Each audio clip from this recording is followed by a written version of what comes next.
일부. 여러분은 혹시 이런 말을 들어보신 적 있으신가요? 회사는 누구 하나 없어도 돌아간다. 많은 사람들이 당연한 말처럼 생각하죠. 그런데 정말 그럴까요? 오늘 이야기는 아무도 중요하게 생각하지 않았던 한 직원이 회사를 떠난 뒤 벌어진 믿기 어려운 사건입니다. 끝까지 들어보시면 왜 어떤 사람은 직급보다 더 큰 가치를 갖는지 알게 되실 겁니다. 그럼 지금부터 시작하겠습니다. 경기도 외곽에 위치한 자동차 부품 제조 공장이 있었다. 직원 수만 500명이 넘는 중견기업이었고 대기업에도 납품하는 안정적인 회사로 알려져 있었다. 공장 안에는 수십 개의 생산 라인이 쉼없이 돌아가고 있었고 하루에도 수만 개의 부품이 생산되고 있었다. 겉으로 보기에는 아무 문제 없는 회사였다. 하지만 그의 봄부터 분위기가 조금씩 달라지기 시작했다. 원자재 가격이 오르고 거래처 단가 압박이 심해지면서 수익성이 떨어지기 시작한 것이다. 경영진은 비용 절감을 이야기하기 시작했다. 회의실에서는 매일같이 긴급 대책 회의가 열렸다. 누구는 야근을 줄여야 한다고 말했고 누구는 인원을 감축해야 한다고 주장했다. 결국 회사는 가장 손쉬운 방법을 선택했다. 인건비 절감이었다. 사내에는 이상한 소문이 돌기 시작했다. 권고사직 대상자가 나온다는 이야기였다. 직원들은 불안해했다.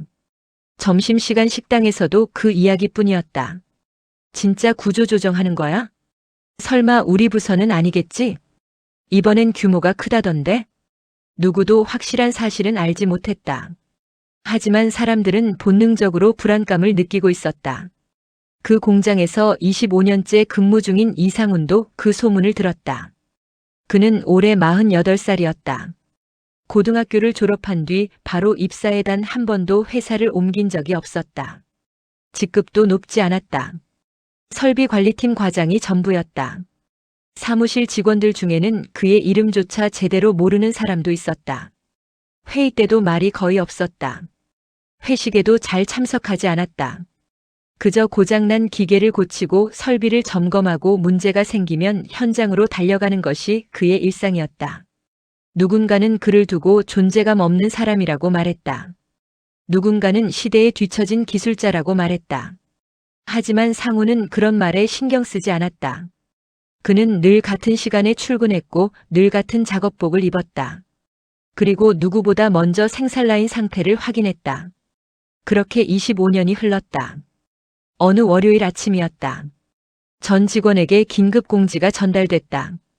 오전 10시 대회의실 집합. 순간 공장 안 분위기가 싸늘해졌다. 누구도 웃지 않았다. 누구도 농담하지 않았다. 모두가 무슨 일인지 예상하고 있었기 때문이다. 오전 10시. 직원들이 대회의실을 가득 메웠다. 대표이사가 단상 앞으로 걸어 나왔다. 그의 표정은 무거웠다. 잠시 정적이 흘렀다. 그리고 입을 열었다. 회사의 경영상 어려움으로 인해 불가피하게 조직 개편을 진행하게 됐습니다. 순간 여기저기서 한숨 소리가 들렸다. 누군가는 고개를 숙였다. 누군가는 이미 결과를 예상한 듯 눈을 감았다. 대표는 준비해온 서류를 내려다보며 말을 이어갔다. 일부 인원에 대한 권고 사직이 진행될 예정입니다. 회의실 공기가 순식간에 무거워졌다. 누군가 물컵을 떨어뜨렸다.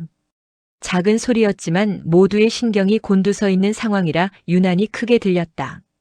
잠시 후 대상자 명단이 공개됐다. 직원들은 숨을 죽인 채 명단을 확인했다. 그리고 그 순간 설비관리팀 이상훈의 이름이 보였다. 주변에서 작은 탄성이 터져 나왔다. 상훈 과장님이? 왜? 설비팀 직원들조차 놀란 표정이었다. 그들은 상훈이 빠질 거라고는 전혀 생각하지 못했다. 오히려 가장 안전한 사람이라고 생각했다. 25년 동안 설비를 관리한 베테랑이었다. 누구보다 공장을 잘 아는 사람이었다. 그런데 명단에 그의 이름이 있었다. 사람들의 시선이 자연스럽게 상훈에게 향했다. 하지만 그는 놀란 표정조차 짓지 않았다. 그저 조용히 명단을 바라보고 있을 뿐이었다. 마치 이미 알고 있었다는 듯한 표정이었다. 회의가 끝난 뒤 직원들이 몰려왔다. 과장님, 이거 잘못된 거 아니에요? 대표님한테 말씀드려야 하는 거 아닙니까? 상훈 과장님까지 내보내면 설비는 누가 관리해요? 걱정 어린 목소리가 이어졌다. 하지만 상훈은 담담하게 웃었다. 회사도 생각이 있겠죠. 짧은 한마디였다. 그러자 후배 직원이 답답하다는 듯 말했다. 그래도 너무한 거 아닙니까? 상훈은 잠시 생산 라인을 바라봤다. 수십 대의 장비가 돌아가고 있었다. 그 소리를 들으며 그는 조용히 말했다. 괜찮아요. 다 지나가는 일이죠. 담담한 목소리였다. 하지만 그 말을 들은 후배들은 오히려 더 마음이 무거워졌다. 그날 오후 인사팀에서 권고사직 면담이 진행됐다. 조건은 나쁘지 않았다. 몇 개월치 위로금도 지급된다고 했다. 다른 직원들은 억울함을 이야기했다. 강하게 항의하는 사람도 있었다. 하지만 상훈은 달랐다. 그는 별다른 말 없이 서류를 읽었다. 그리고 펜을 들어 사직서에 이름을 적었다. 인사팀 직원이 당황한 표정을 지었다. 이렇게 쉽게 결정하시는 겁니까? 상훈은 옅게 웃었다. 이미 결정된 일이잖아요. 괜히 서로 힘들 필요 없죠. 그 말에 인사팀 직원은 아무 말도 하지 못했다. 그날 퇴근 시간. 상훈은 평소처럼 공장을 한 바퀴 둘러봤다. 생산 라인의 소리를 들었다. 모터의 진동을 느꼈다. 기계의 움직임을 유심히 바라봤다. 25년 동안 반복했던 습관이었다. 그리고 아무도 모르게 긴 한숨을 내쉬었다. 그의 눈빛에는 설명하기 어려운 감정이 스쳐 지나가고 있었다. 아쉬움일 수도 있었고, 서운함일 수도 있었다. 어쩌면 체념이었는지도 모른다. 하지만 그때만 해도 아무도 알지 못했다. 회사가 얼마나 큰 실수를 저질렀는지 말이다. 그리고 불과 며칠 뒤, 그 누구도 예상하지 못한 일이 시작될 예정이었다. 조용히 회사를 떠나는 한 사람. 그리고 그가 사라진 뒤 흔들리기 시작하는 거대한 공장. 진짜 이야기는 이제부터 시작이죠. 2부. 이상훈의 마지막 출근일이 다가왔다. 공장 사람들은 평소와 다르게 어색한 분위기 속에서 하루를 보내고 있었다. 누군가는 안타까워했고 누군가는 씁쓸해했다. 하지만 시간이 지나자 대부분의 사람들은 다시 자신의 업무로 돌아갔다. 원래 회사라는 곳이 그렇죠. 아무리 오래 함께 일한 사람이라도 결국 각자 살아가는데 바쁘기 마련이다. 상훈 역시 그런 사실을 누구보다 잘 알고 있었다. 그래서인지 그는 마지막 출근 날까지 특별한 감정을 드러내지 않았다. 평소처럼 출근했고 평소처럼 작업복을 입었다. 그리고 평소처럼 생산 라인부터 점검했다. 아침 7시 30분. 아직 직원들이 모두 출근하기 전이었다. 상훈은 공장 안을 천천히 걸었다. 거대한 프레스 장비가 내는 낮은 진동음. 자동화 설비가 움직이는 일정한 소리. 컨베이어 벨트가 돌아가는 익숙한 소음. 그는 그 소리들을 하나하나 들었다. 마치 오래된 친구들과 마지막 인사를 나누는 사람처럼 말이다. 25년이었다. 강산도 2번은 변할 시간이었다. 신입사원으로 입사했던 23살 청년은 어느덧 48살이 되어 있었다. 그 사이 공장도 많이 변했다. 낡은 기계들은 최신 자동화 설비로 교체됐고 생산량도 몇 배 이상 늘어났다. 하지만 상훈의 일은 크게 달라지지 않았다. 기계가 멈추기 전에 이상 신호를 찾고, 고장이 발생하면 원인을 분석하고, 생산이 끊기지 않도록 밤새 현장을 지키는 일. 누군가는 단순한 기술직이라고 생각했다. 하지만 그는 알고 있었다. 공장은 단순히 버튼만 누른다고 돌아가는 곳이 아니라는 사실을 말이다. 오전이 되자 설비 관리팀 직원들이 하나둘 상훈 곁으로 모여들었다. 후배 직원 김대성이 먼저 말을 꺼냈다. 과장님, 정말 가시는 겁니까? 상훈은 웃으며 고개를 끄덕였다. 명단 나왔는데 어쩌겠어.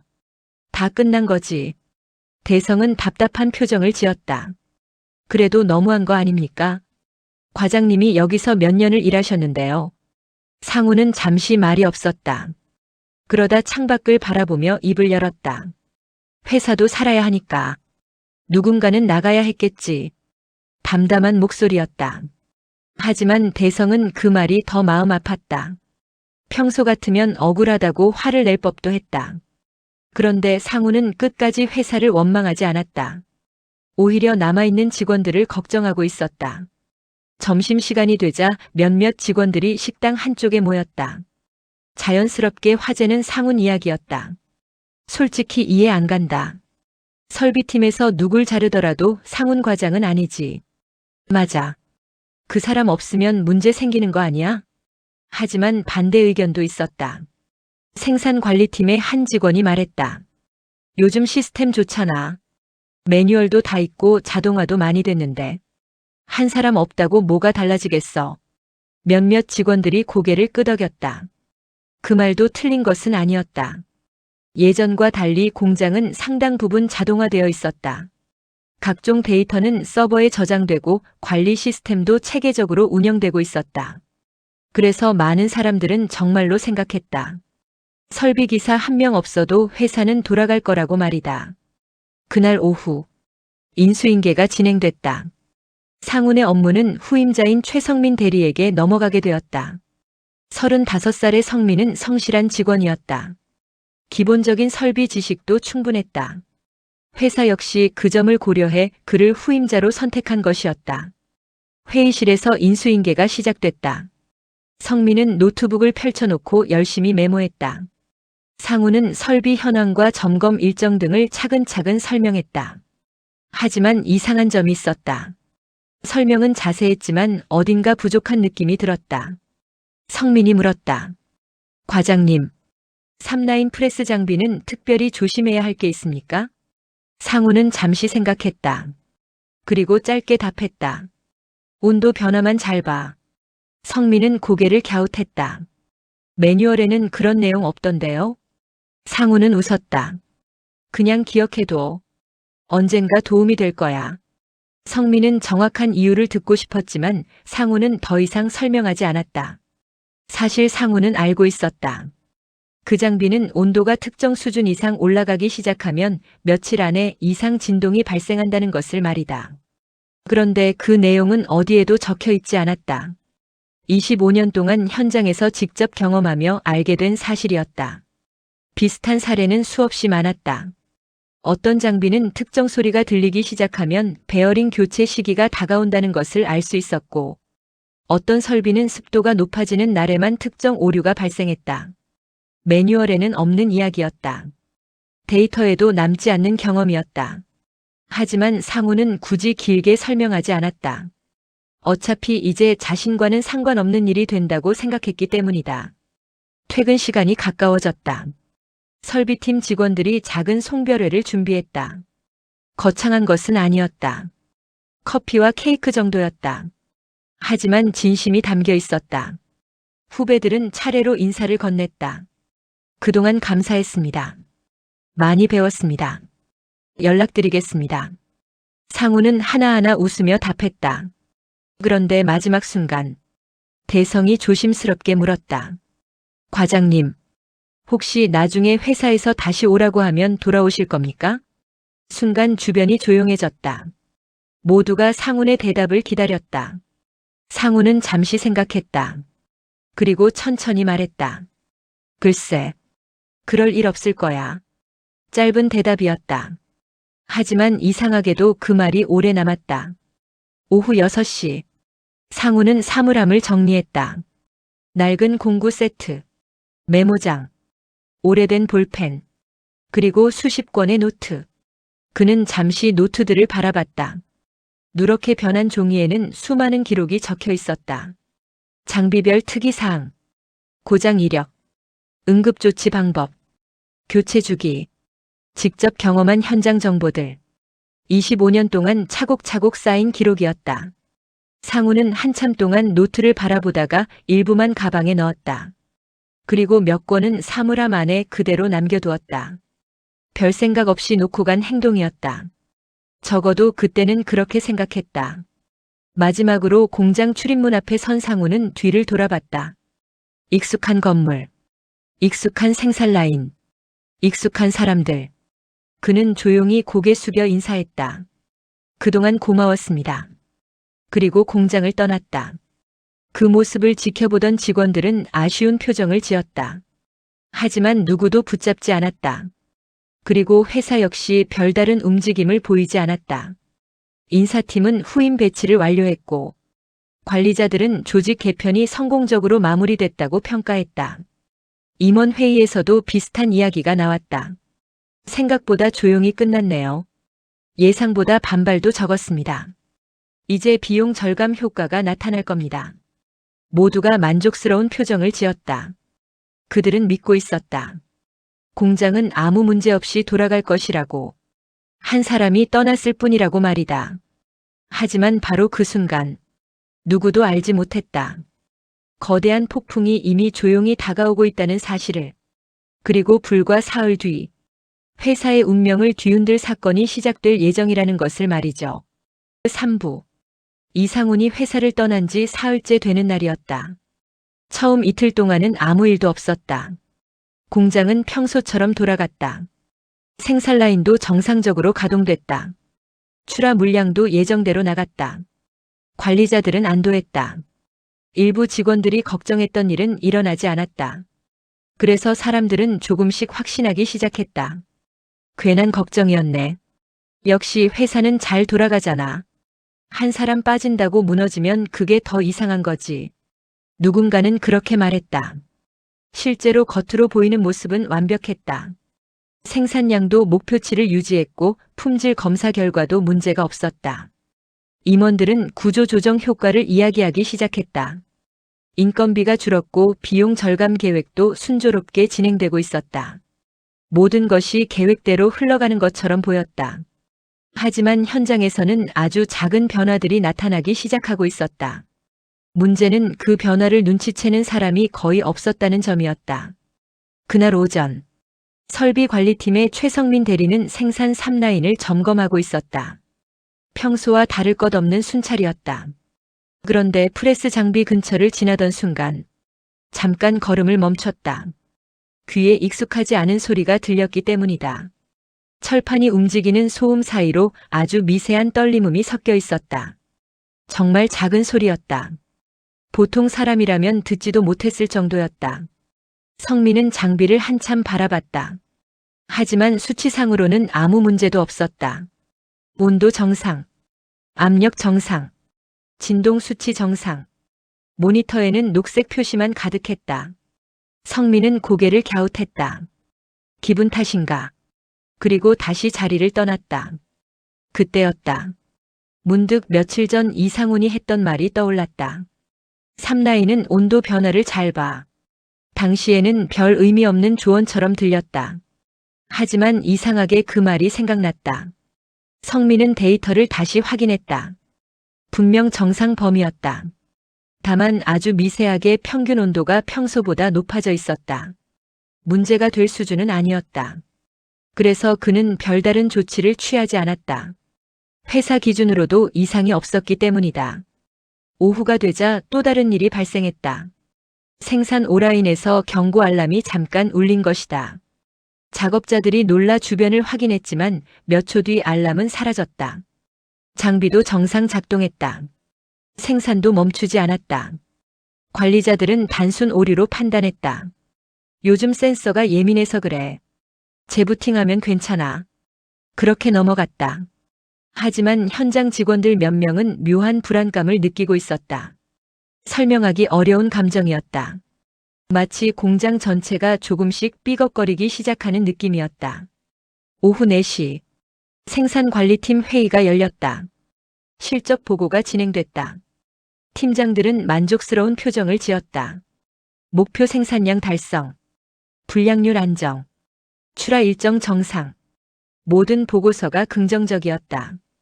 회의 말미에 설비팀장이 조심스럽게 입을 열었다. 최근에 작은 경고들이 조금 늘어난 것 같습니다. 생산본부장이 물었다. 큰 문제입니까? 아닙니다.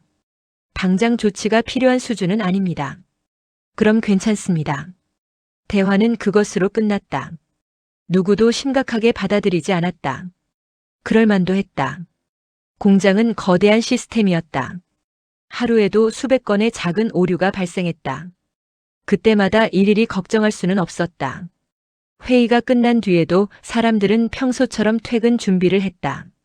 그리고 다음 날 아침이 찾아왔다. 상훈이 퇴사한 지 나흘째 되는 날이었다. 아침 8시 17분. 그 시간은 나중에 많은 사람들이 기억하게 된다. 공장의 운명이 바뀐 순간이었기 때문이다. 생산 3라인.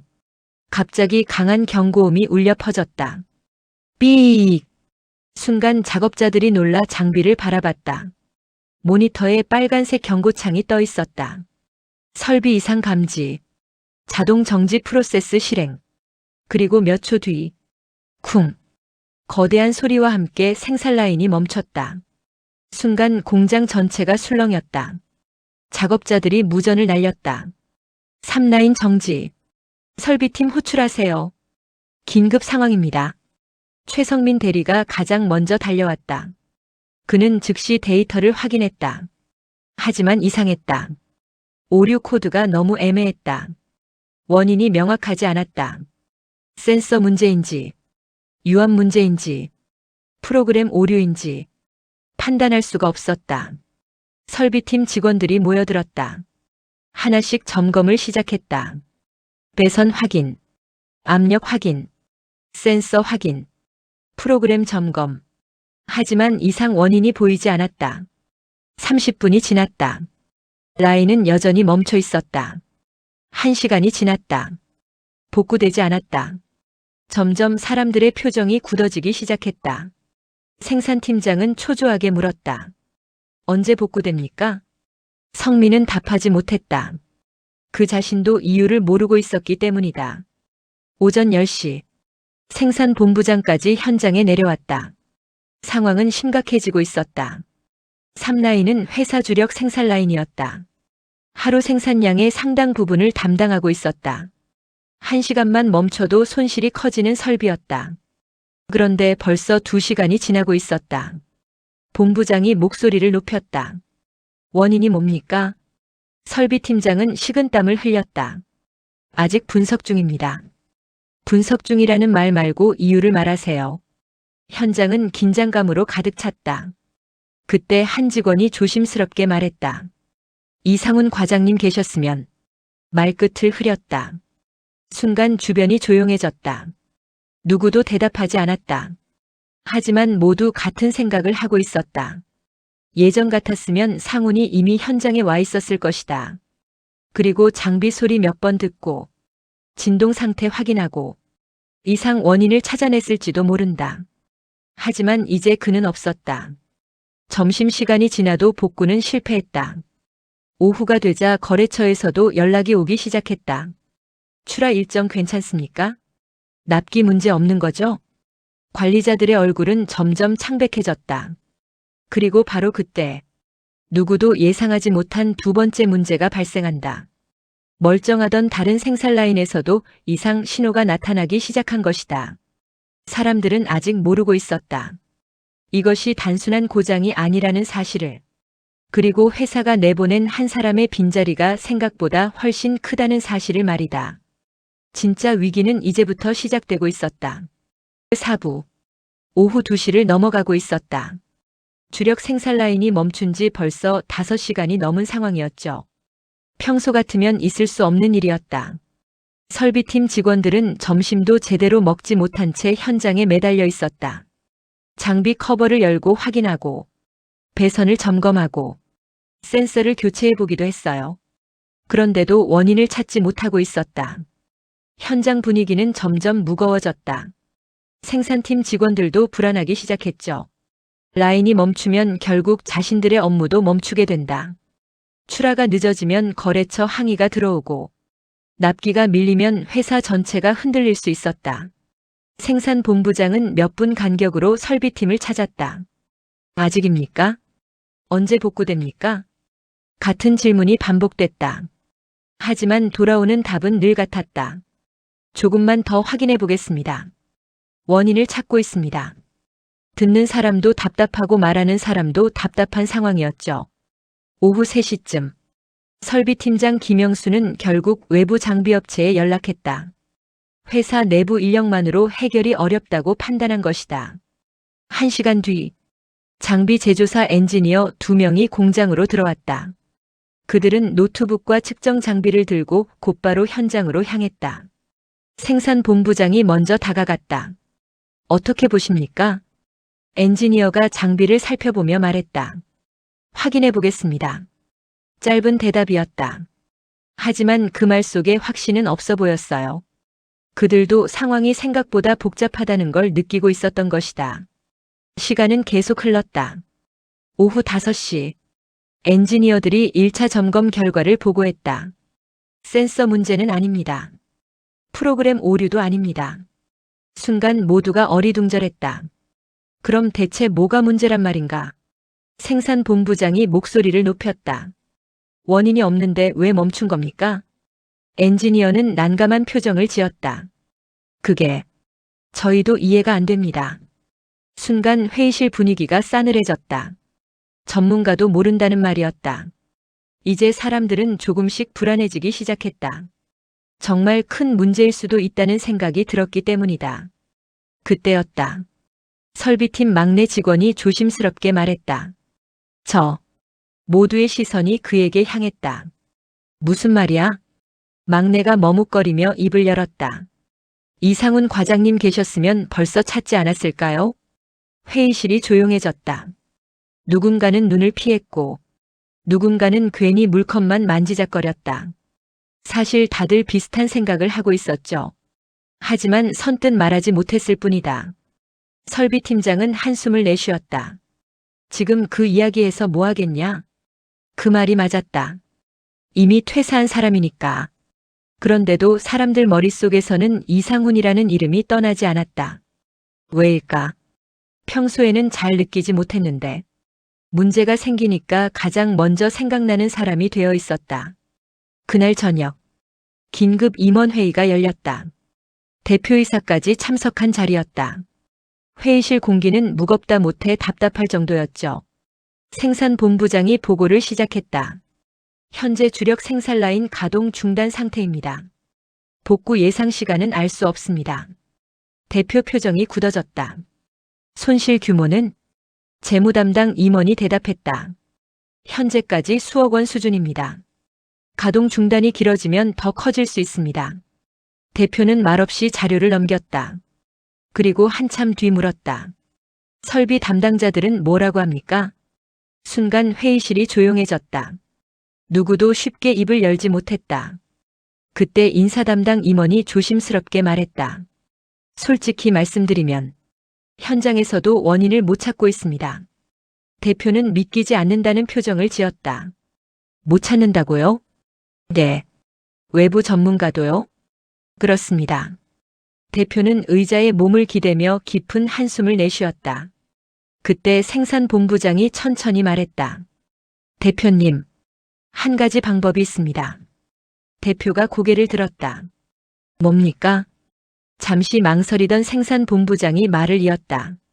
이상훈 씨에게 연락해보는 겁니다. 순간 회의실 공기가 바뀌었다. 몇몇 임원들이 서로 얼굴을 바라봤다. 불과 며칠 전까지 비용 절감을 위해 내보낸 직원이었다. 그런데 이제는 그 사람에게 도움을 요청하자는 이야기가 나오고 있었다. 아이러니했죠. 너무 아이러니해서 누구도 쉽게 말을 잇지 못했다. 대표는 잠시 생각에 잠겼다. 그리고 천천히 말했다. 연락해보세요. 지금 당장. 그 한마디가 떨어지자 모두 움직이기 시작했다. 하지만 그들은 아직 모르고 있었다. 이미 이상훈은 다른 길을 걷기 시작했다는 사실을 말이다. 그리고 다음 날, 그 소식을 들은 임원들은 더 큰 충격을 받게 된다. 오후, 대표의 지시가 떨어진 직후였다. 인사팀은 곧바로 이상훈에게 전화를 걸었다. 1번, 2번, 3번. 하지만 연결되지 않았다. 신호는 가는데 받지 않았다. 인사팀 직원은 다시 전화를 걸어봤다. 그래도 마찬가지였죠. 결국 문자를 남겼다. 상훈 과장님 회사입니다. 연락 부탁드립니다. 짧은 내용이었다. 하지만 답장은 오지 않았다. 회의실에서는 계속 상황 보고가 이어지고 있었다. 주력 생산 라인은 여전히 멈춰 있었다. 외부 엔지니어들은 밤늦게까지 점검을 이어갔지만 뚜렷한 원인을 찾지 못했다. 생산본부장은 점점 초조해지고 있었다. 거래처에서는 출하 일정 문의가 계속 들어오고 있었고 현장 직원들 분위기도 급격히 가라앉고 있었다. 무엇보다 문제는 누구도 해결 시점을 말하지 못한다는 점이었다. 그게 가장 무서운 일이죠. 언제 복구될지 모르는 문제. 원인조차 모르는 문제. 공장에서는 그런 상황이 가장 위험했다. 다음 날 아침, 인사팀 직원은 다시 이상훈에게 연락했다. 이번에도 연결되지 않았다. 그러자 생산본부장이 직접 나섰다. 주소 알죠? 집으로 찾아가 봅시다. 결국 인사팀 직원 한 명과 설비팀장이 상훈의 집을 찾아갔다. 오전 10시쯤이었다. 하지만 집 앞에 도착한 두 사람은 예상치 못한 이야기를 듣게 된다. 이웃 주민이 말했다. 상훈 씨요? 며칠 전에 이사 갔는데요. 순간 두 사람은 서로 얼굴을 바라봤다. 이사를 갔다고요? 네. 짐 싣고 떠난 지 며칠 됐어요. 설비팀장 표정이 굳어졌다. 그는 왠지 모를 불안감을 느꼈다. 회사에서는 상훈이 당분간 쉬고 있을 거라고 생각했다. 그런데 이미 이사까지 갔다는 것이다. 돌아오는 차 안에서 설비팀장이 말했다. 혹시 재취업한 거 아닐까요? 인사팀 직원도 같은 생각을 하고 있었다. 그리고 그 예상은 맞았다. 그날 오후, 인사팀은 수소문 끝에 상훈의 근황을 확인하게 된다. 소식을 들은 순간 모두가 놀랐다. 상훈은 이미 경쟁업체로 이직한 상태였던 것이다. 그것도 단순한 재취업이 아니었다. 업계 상위권 기업으로 옮겼다는 사실이 알려졌다. 회의실 분위기가 순간 술렁거렸다. 벌써 취업했다고요? 퇴사한 지 며칠 안 됐는데? 언제 준비한 거지? 놀라는 목소리가 이어졌다. 사실 상훈은 권고사직 통보를 받기 훨씬 전부터 제안을 받고 있었다. 같은 업계 사람들은 그의 실력을 알고 있었기 때문이다. 회사 안에서는 존재감 없는 직원처럼 보였지만 업계에서는 이야기가 달랐다. 오랫동안 현장을 지킨 베테랑, 설비 전문가, 위기 상황 해결사. 그렇게 평가받고 있었다. 그런데 회사는 그런 사실을 제대로 알지 못했던 것이다. 생산본부장이 허탈하게 웃었다. 우린 필요 없다고 내보냈는데 경쟁사는 먼저 데려갔네. 그 말에 아무도 대답하지 못했다. 묘한 침묵이 흘렀다. 조금 씁쓸하기도 하고 조금 부끄럽기도 한 침묵이었다. 그날 저녁, 공장 상황은 더 악화됐다. 주력 생산 라인만의 문제가 아니었다. 다른 라인에서도 작은 이상 신호가 계속 발생하기 시작했다. 설비팀 직원들은 쉴 틈 없이 현장을 뛰어다녔다. 어느 장비는 갑자기 진동 수치가 올라갔고 어느 장비는 센서 오류가 반복됐다. 큰 고장은 아니었다. 하지만 이상하게도 문제가 연달아 나타나고 있었다. 마치 누군가가 도미노를 하나씩 쓰러뜨리는 것 같았죠. 설비팀장 김영수는 머리가 지끈거렸다. 그는 현장을 둘러보다가 문득 이상한 사실을 깨달았다. 예전에도 비슷한 문제는 있었다.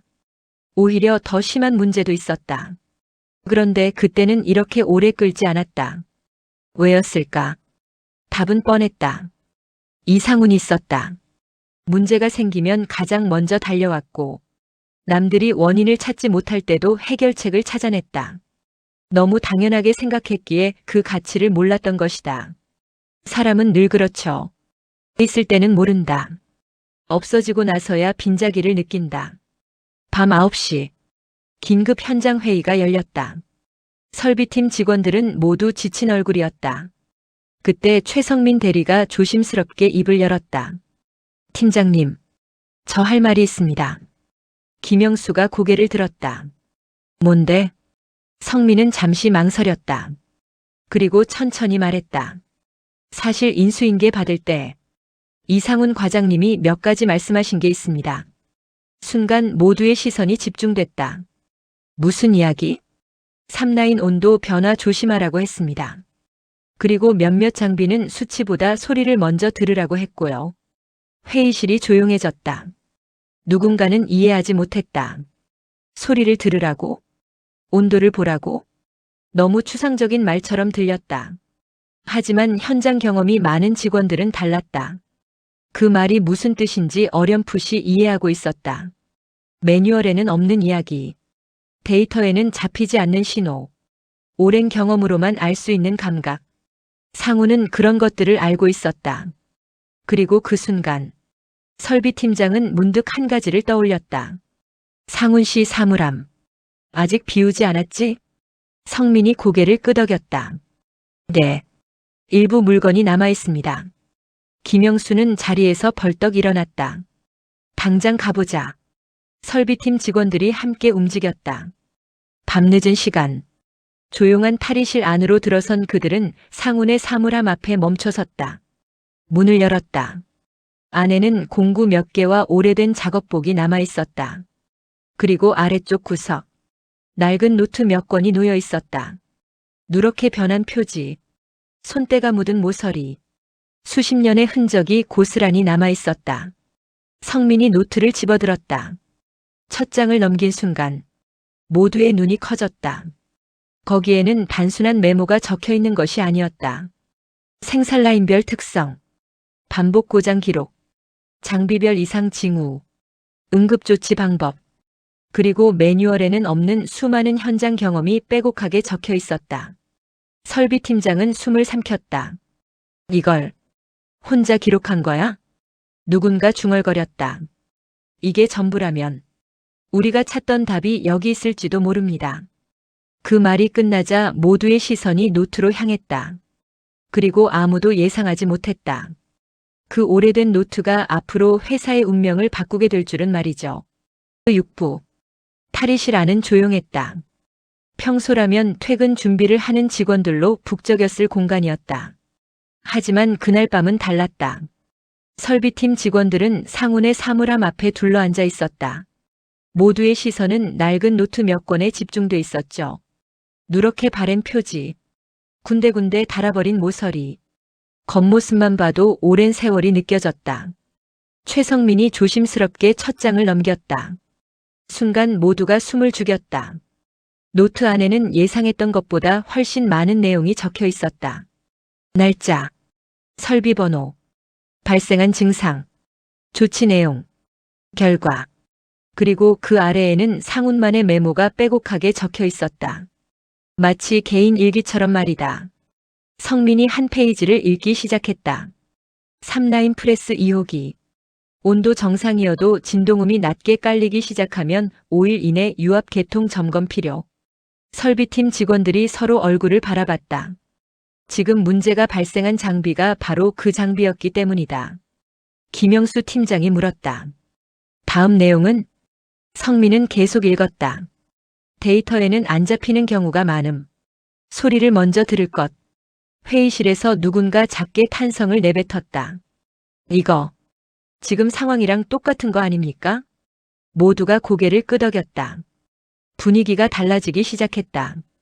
처음에는 단순한 메모장이라고 생각했다. 하지만 한 장 한 장 넘길수록 생각이 바뀌었다. 이건 메모 수준이 아니었다. 25년 동안 축적된 현장 데이터였다.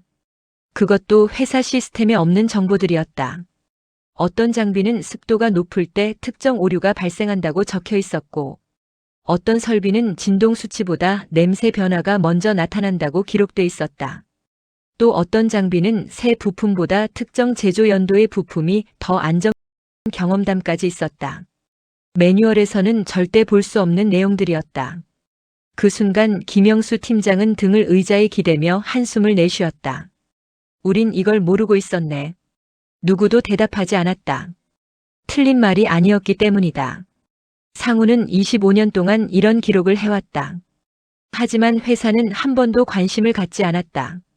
보고서를 요구하지도 않았고, 기록을 공유해달라고 하지도 않았다. 그저 문제가 생기면 상훈을 불렀다. 해결되면 끝이었다. 그게 전부였죠. 한 사람의 경험과 노하우가 얼마나 쌓여 있는지 알려고 하지 않았다. 그 결과가 지금의 상황이었다. 밤 10시를 넘긴 시간. 설비팀은 노트 내용을 바탕으로 다시 장비 점검을 시작했다. 상훈이 남긴 기록을 하나하나 대조해가며 확인했다. 그리고 약 40분 뒤 마침내 이상 징후가 발견됐다. 유압 계통의 특정 밸브가 미세하게 손상돼 있었던 것이다. 일반 점검으로는 발견하기 어려운 수준이었다. 외부 엔지니어들도 놓친 부분이었다. 성민이 놀란 목소리로 말했다. 찾았습니다. 여기입니다. 순간 현장 분위기가 술렁였다.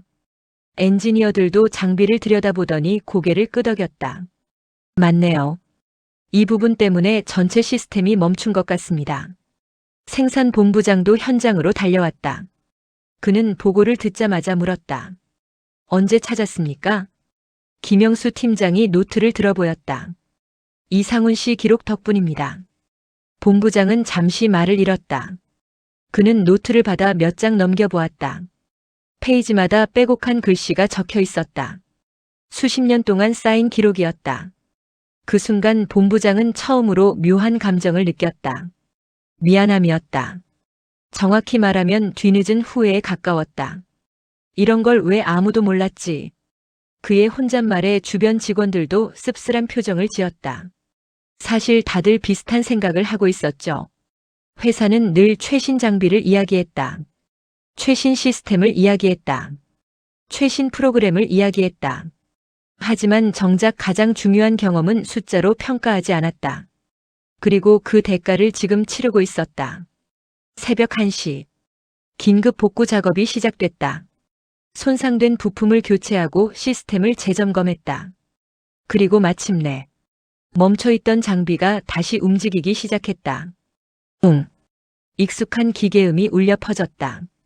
직원들 얼굴에 안도의 기색이 번졌다. 누군가는 박수를 쳤고 누군가는 허탈하게 웃었다. 몇 시간 만에 찾아온 희망이었다.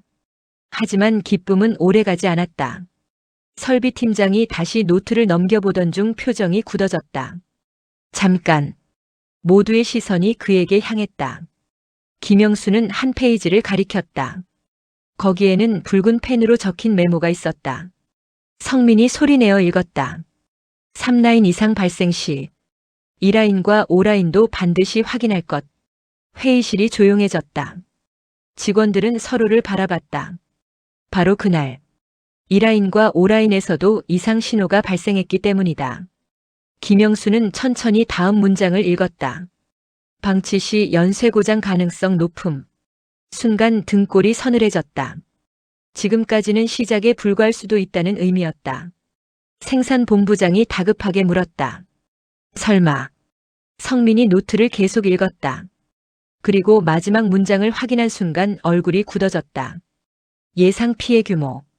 장기 가동 중단 시 수십억 원 이상. 현장 공기가 순식간에 무거워졌다. 겨우 한 개 라인을 살렸다고 생각했는데 문제는 끝난 것이 아니었다. 오히려 더 큰 위기가 기다리고 있을 가능성이 높아진 것이다. 그때 김영수가 천천히 입을 열었다. 이제 알겠습니다. 왜 이상훈 씨가 필요했는지. 누군가는 고개를 숙였다. 누군가는 깊은 한숨을 내쉬었다. 그리고 모두 같은 생각을 하고 있었다. 지금 필요한 사람은 노트가 아니었다. 그 노트를 직접 쓴 사람이었다. 결국 회사는 결정을 내리게 된다. 이상훈을 직접 찾아가야 한다고 말이죠.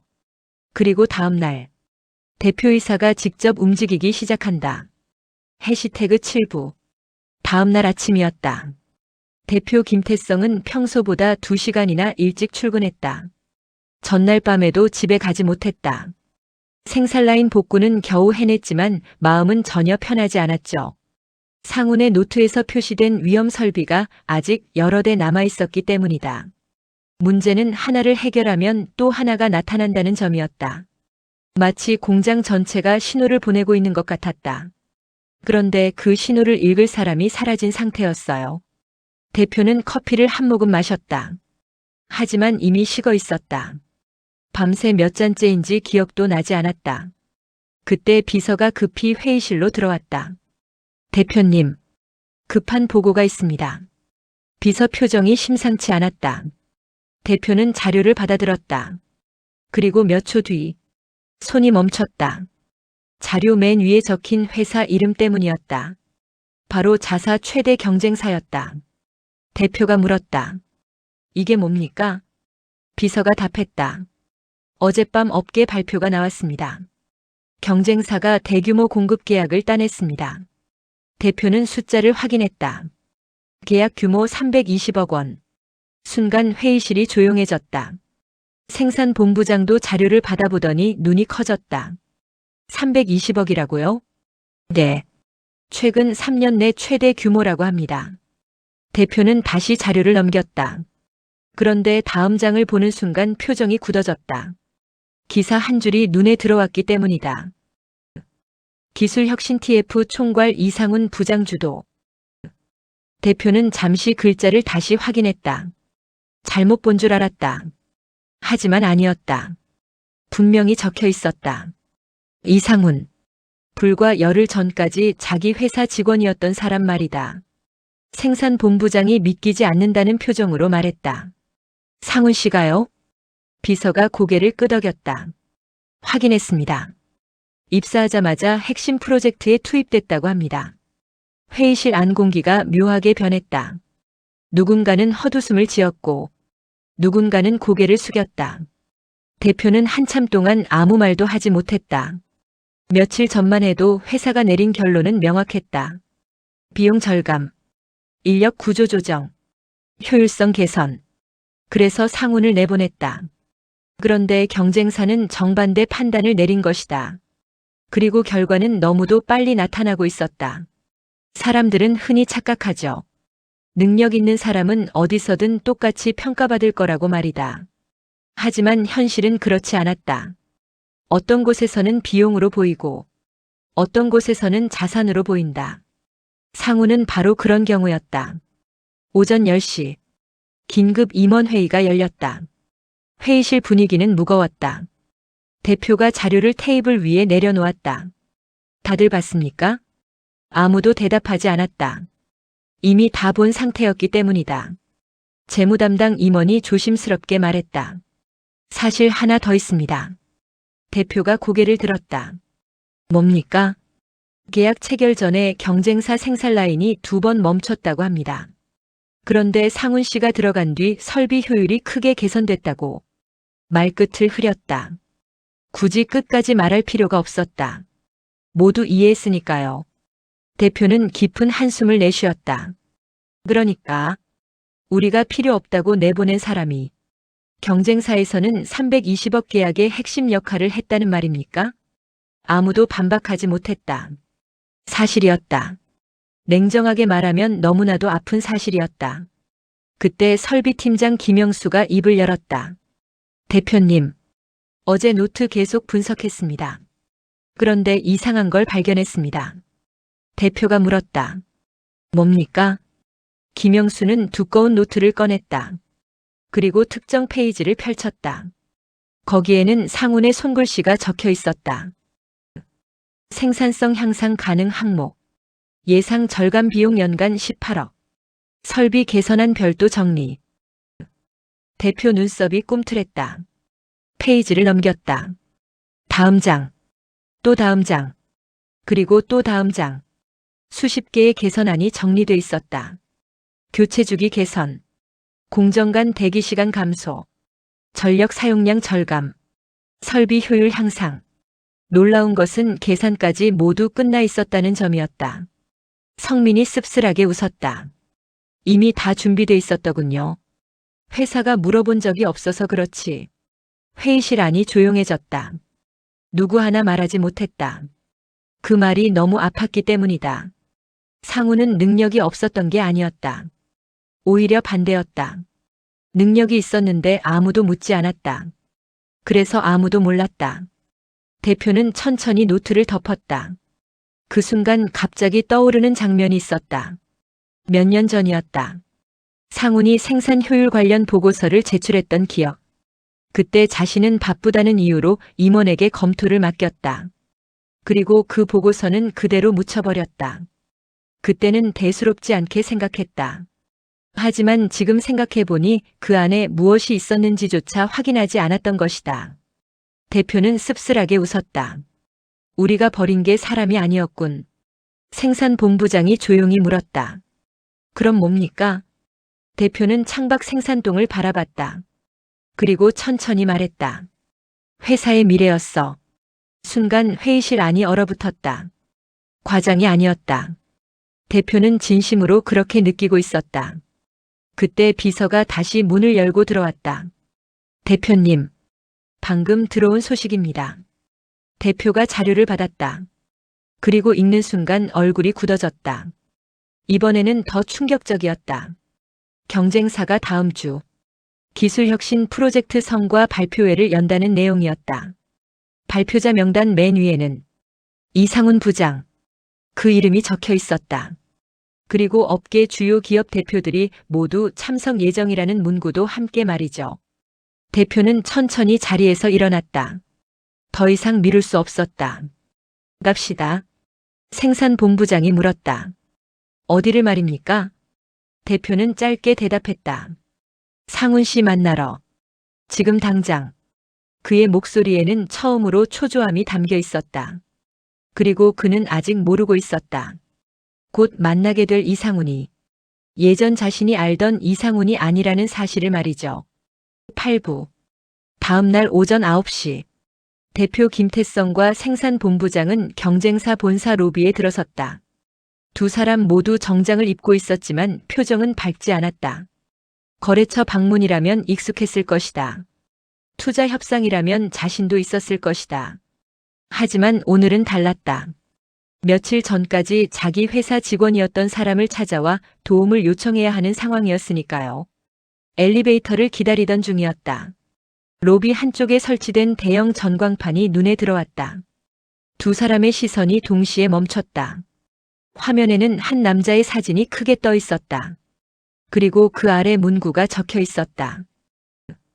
기술혁신 TF 총괄 이상훈 부장 2026 스마트 생산혁신 프로젝트 발표. 생산본부장이 자신도 모르게 중얼거렸다.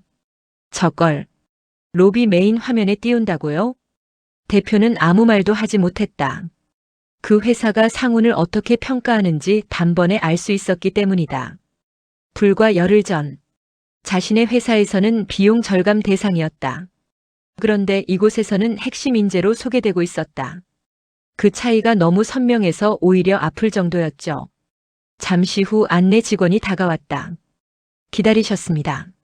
상훈 부장님께서 회의실에서 기다리고 계십니다. 부장님. 대표는 그 호칭이 유난히 크게 들렸다. 회사에 있을 때도 부장 승진 이야기가 나온 적은 있었다. 하지만 늘 우선순위에서 밀렸다. 성과는 인정하면서도 자리는 주지 않았다. 지금 생각해보니 그건 역시 회사가 놓친 부분이었다. 회의실 문이 열렸다. 대표와 본부장이 안으로 들어섰다.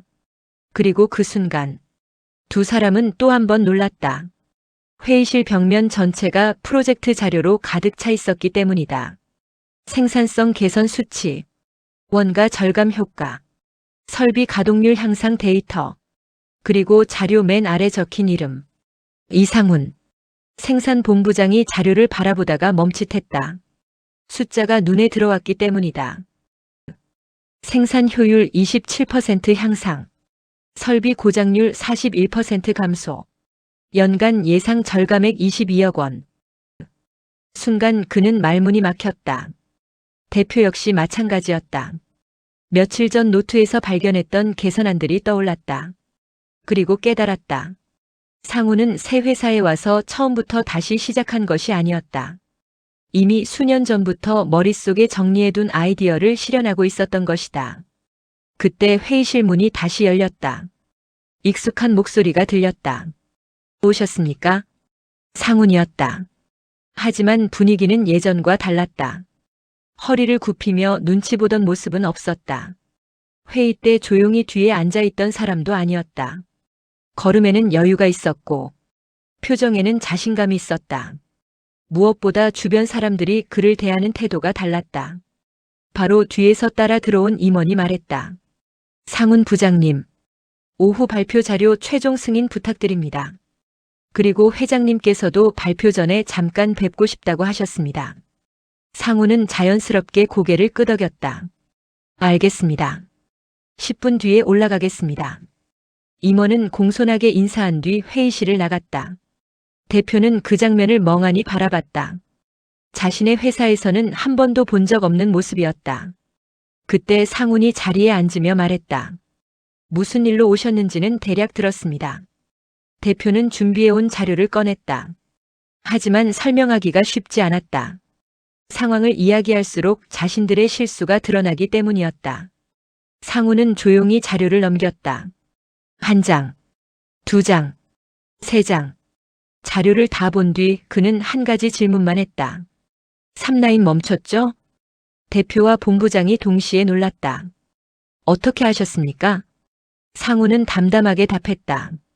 그럴 가능성이 가장 높았으니까요. 그리고 자료 한 장을 꺼내 테이블 위에 올렸다. 대표가 보는 순간 눈이 커졌다.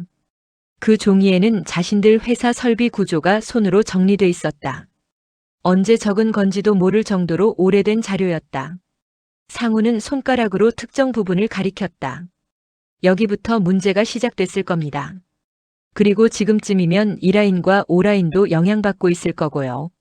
생산본부장 얼굴이 굳어졌다. 정확히 맞았기 때문이다. 대표는 소름이 돋았다.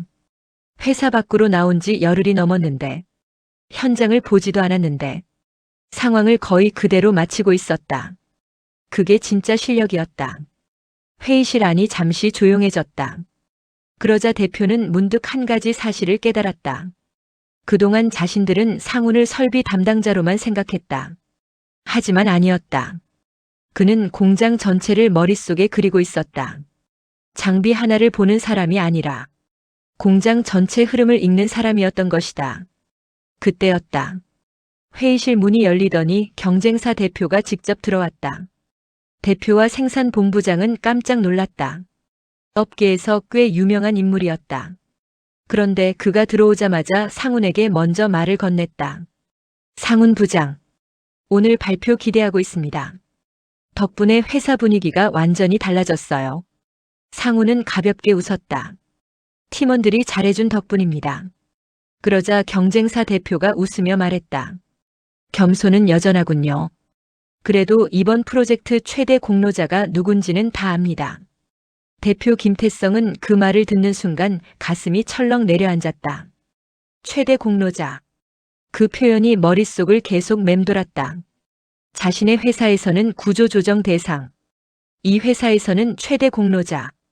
같은 사람인데 평가가 이렇게 달랐던 것이다. 잠시 후 경쟁사 대표는 김태성을 바라봤다. 그리고 의미심장한 미소를 지었다. 좋은 인재를 보내주셔서 감사합니다. 짧은 말이었다. 하지만 그 한마디는 망치처럼 무겁게 내려꽂혔다. 생산본부장은 얼굴이 붉어졌다. 대표 역시 아무 말도 하지 못했다. 반박할 수가 없었기 때문이다. 그 말은 사실이었으니까요. 그리고 바로 그 순간 대표는 처음으로 깨달았다. 자신이 잃어버린 것이 직원 한 명이 아니라는 사실을. 회사의 미래를 바꿀 수 있었던 사람. 수백억 원 가치의 경험. 그리고 수십 년 동안 축적된 현장 지식. 그 모든 것을 스스로 내보냈다는 사실을 말이다. 그런데 더 충격적인 이야기는 그 다음에 나오게 된다. 상훈이 천천히 입을 열었다. 대표님, 사실 아직 말씀드리지 않은 게 하나 있습니다. 그 말을 들은 순간 대표의 가슴이 철렁 내려앉았다. 구부. 대표님, 사실 아직 말씀드리지 않은 게 하나 있습니다. 상훈의 목소리는 차분했다. 하지만 대표 김태성의 심장은 이상하게 빨리 뛰기 시작했다. 지금까지 들은 이야기만으로도 충분히 충격적이었다. 그런데도 상훈은 아직 끝이 아니라고 말하고 있었다. 회의실 안이 조용해졌다. 생산본부장도 자신도 모르게 몸을 앞으로 기울였다. 상훈은 잠시 자료를 정리했다. 그리고 테이블 위에 얇은 파일 하나를 올려놓았다. 대표는 무심코 파일을 펼쳤다. 첫 장을 보는 순간 눈동자가 흔들렸다. 거기에는 너무 익숙한 회사 이름이 적혀 있었다. 바로 자신들의 회사였다. 대표는 천천히 페이지를 넘겼다. 한 장, 또 한 장. 그리고 점점 표정이 굳어졌다. 자료 안에는 경쟁사들이 분석한 자사 공장 현황이 정리돼 있었다. 설비 노후화 수준, 생산 효율, 원가 구조, 개선 가능 항목, 심지어 향후 예상 문제점까지 기록돼 있었다. 대표는 목이 마르는 것을 느꼈다. 이게 어떻게 된 자료입니까? 상우는 담담하게 답했다. 제가 만든 겁니다. 회의실 공기가 순간 멈춘 듯 했다. 생산본부장이 놀라 물었다. 언제 말입니까? 상우는 씁쓸하게 웃었다. 재작년부터요. 대표는 파일을 바라봤다. 그리고 어느 페이지에서 손이 멈췄다. 그곳에는 굵은 글씨로 적혀 있었다. 예상 절감액 연간 35억 원.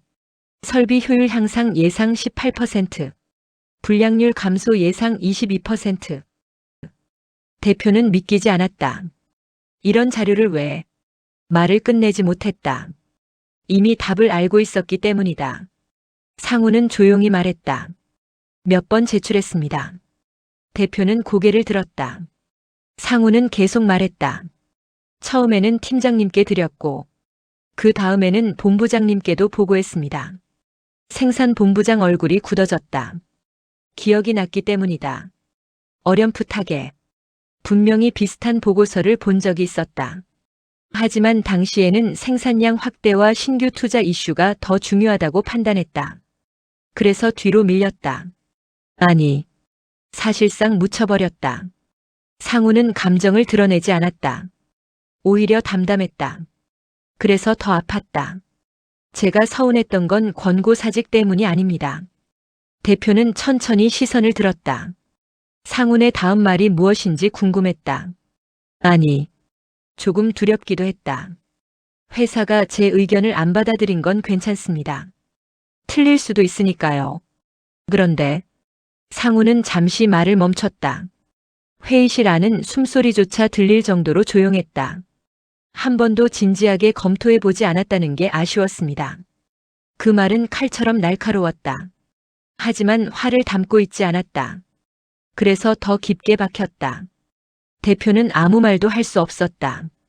반박할 수가 없었다. 상훈 말이 맞았으니까요. 보고서는 올라왔다. 하지만 누구도 제대로 읽지 않았다. 누구도 토론하지 않았다. 누구도 가능성을 검토하지 않았다. 그냥 지나갔다. 그 결과가 지금이었다. 그때 회의실 문이 열렸다. 경쟁사 기술본부장이 들어왔다. 그는 상훈을 보며 환하게 웃었다. 상훈 부장님, 발표장 준비 끝났습니다. 언론사도 도착했고 주요 거래처 임원들도 다 오셨습니다. 대표와 생산본부장이 동시에 고개를 들었다. 언론사? 거래처 임원? 생각보다 규모가 훨씬 컸다. 기술본부장은 자연스럽게 말을 이었다. 이번 프로젝트 반응이 엄청납니다. 특히 절감 효과 부분은 업계에서도 난리입니다.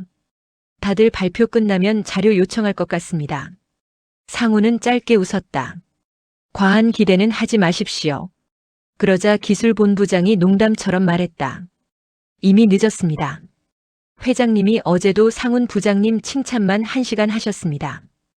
회의실 안에서 웃음이 터졌다. 다만 웃지 못하는 사람도 있었다. 대표 김태성과 생산본부장이었다. 그들은 지금 처음 경험하고 있었다. 자신들이 놓친 사람이 다른 곳에서 어떤 평가를 받는지 말이다. 마치 보석을 돌멩이로 착각해버린 기분이었다. 그때였다. 기술본부장이 무심코 한마디를 덧붙였다. 아, 맞다. 이번 프로젝트 성공 때문에 거래처 2군데가 추가 계약 검토 중이라고 합니다. 대표 눈이 커졌다. 거래처 이름을 듣는 순간이었다. 그 2곳은 원래 자신들 회사 주요 고객이었다. 생산본부장도 얼굴이 굳어졌다. 상훈 한 사람 때문에 경쟁사가 성장하는 정도가 아니었다. 시장 판도 자체가 흔들리고 있었다. 그제야 대표는 완전히 깨달았다. 자신은 사람 하나를 잃은 것이 아니었다. 미래의 성장 동력, 현장 경험, 기술 혁신, 거래처 신뢰, 그 모든 것을 한꺼번에 놓친 것이었다. 그리고 그 순간 회의실 밖에서 박수 소리가 들리기 시작했다. 발표 시간이 된 것이었다. 기술본부장이 웃으며 말했다. 상훈 부장님, 주인공이 늦으면 안 됩니다. 상우는 자리에서 일어났다. 대표는 무심코 그 모습을 바라봤다. 예전 회사에서 늘 작업복 차림으로 현장을 뛰어다니던 사람. 회의에서는 뒤쪽 자리에 앉아있던 사람. 발표보다는 실행을 담당하던 사람. 그런데 지금은 달랐다. 수많은 사람이 기다리는 무대의 중심에 서 있었다. 상우는 회의실 문 앞에서 잠시 멈췄다. 그리고 대표를 향해 돌아섰다. 대표님. 대표가 고개를 들었다.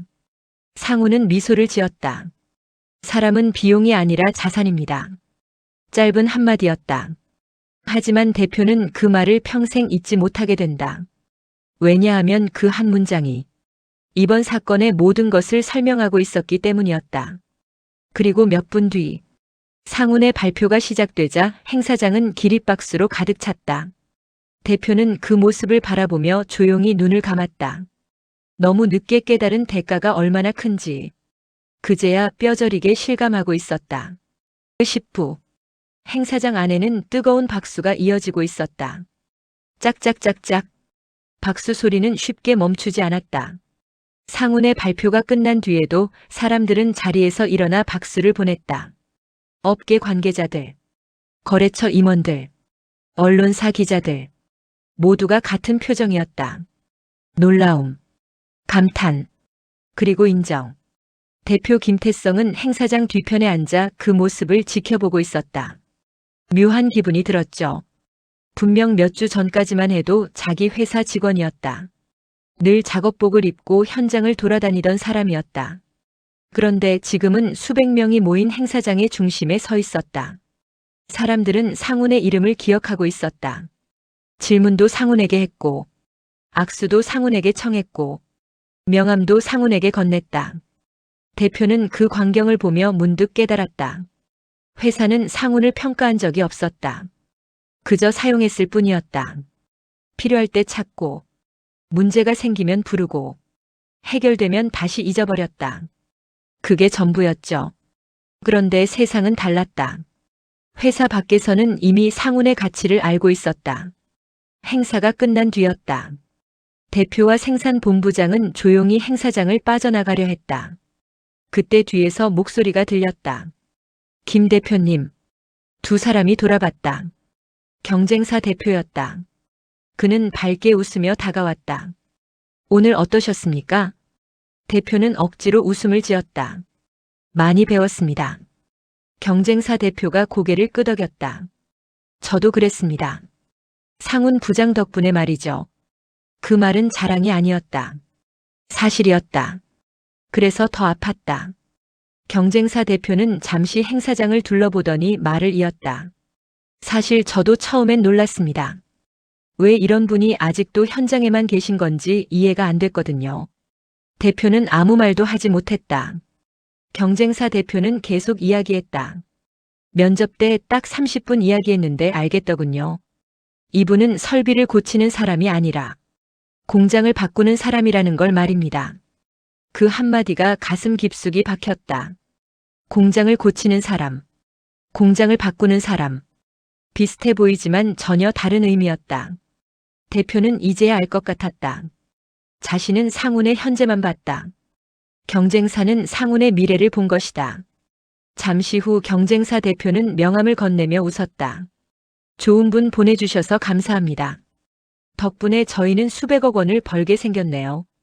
대표는 명함을 받았다. 손끝이 무거웠다. 반박할 말도 없었다.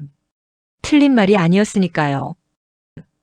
그날 저녁 회사로 돌아온 대표는 곧바로 임원회의를 소집했다.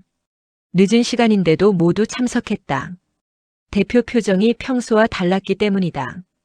회의실에 들어온 그는 자료를 내려놓았다. 그리고 곧바로 말했다. 구조조정 계획 전면 중단합니다. 임원들이 놀란 얼굴로 서로를 바라봤다. 대표는 말을 이어갔다. 앞으로는 비용만 보고 사람을 평가하지 않겠습니다. 그리고 현장 인력 평가 제도도 전부 다시 검토하십시오. 회의실 안이 조용해졌다. 대표는 천천히 창밖 생산동을 바라봤다. 불이 켜진 공장이 보였다. 그 안에는 오늘도 묵묵히 일하는 직원들이 있었다. 눈에 잘 띄지 않는 사람들. 보고서에는 이름조차 나오지 않는 사람들. 하지만 회사를 움직이는 사람들 말이다. 대표는 낮에 들었던 상훈의 말을 떠올렸다. 사람은 비용이 아니라 자산입니다. 짧은 문장이었다. 하지만 그 어떤 경영서보다 강한 울림이 있었다. 그로부터 1년 뒤, 회사는 많이 달라져 있었다. 베테랑 직원들의 노하우를 기록하는 제도가 생겼고, 현장 개선안을 직접 발표하는 자리도 마련됐다. 숨은 기술자들을 발굴하는 프로그램도 만들어졌다. 성과는 예상보다 빨리 나타났다. 생산성은 올라갔고, 불량률은 낮아졌다. 직원들의 이직률도 줄었다. 사람들이 회사를 바라보는 시선 자체가 달라진 것이다. 같은 시기, 상훈 역시 바쁜 나날을 보내고 있었다. 기술혁신 프로젝트는 대성공을 거뒀다. 320억 계약은 500억 규모 추가 계약으로 이어졌다. 그리고 또 다른 대형 거래처가 합류했다. 업계 잡지에는 상훈 인터뷰가 실렸고, 산업박람회에서는 강연 요청이 이어졌다. 예전에는 공장 안에서만 유명했다. 이제는 업계 전체가 이름을 아는 전문가가 되어 있었다. 어느 날 강연이 끝난 뒤였다. 젊은 엔지니어 한 명이 다가왔다. 부장님, 질문 하나 드려도 될까요? 상훈이 웃으며 고개를 끄덕였다. 말해보세요. 청년은 잠시 망설이다 물었다. 부장님은 어떻게 그런 어려운 시간을 버티셨습니까? 상훈은 잠시 생각했다. 그러다가 조용히 웃었다. 버틴 게 아닙니다. 청년이 의아한 표정을 지었다. 상훈은 행사장 창밖을 바라보며 말을 이었다. 내 가치를 모르는 곳을 떠났을 뿐입니다. 순간 청년 눈이 커졌다. 상훈은 담담하게 웃었다. 사람은요, 자신을 인정해주는 곳에서 가장 크게 성장합니다. 그 말은 누군가를 비난하는 말이 아니었다. 그저 인생을 먼저 살아본 사람의 경험담이었다. 세상에는 두 종류의 회사가 있습니다. 사람을 비용으로 보는 회사, 그리고 사람을 자산으로 보는 회사. 차이는 생각보다 크지 않아 보이죠. 하지만 시간이 지나면 결과는 완전히 달라집니다. 오늘 이야기 속 상훈처럼 말입니다. 여러분은 지금 어떤 곳에서 일하고 계신가요? 혹시 여러분의 가치를 알아보지 못하는 곳에서 참고만 계신 건 아닌가요? 때로는 버티는 것보다 자신의 가치를 알아주는 곳을 찾는 것이 더 좋은 선택일 수도 있습니다. 오늘 이야기가 마음에 드셨다면 구독과 좋아요 부탁드립니다. 그리고 댓글로 여러분의 경험도 들려주세요. 여러분의 이야기가 다음 이야기의 주인공이 될 수 있습니다. 시청해주셔서 진심으로 감사합니다.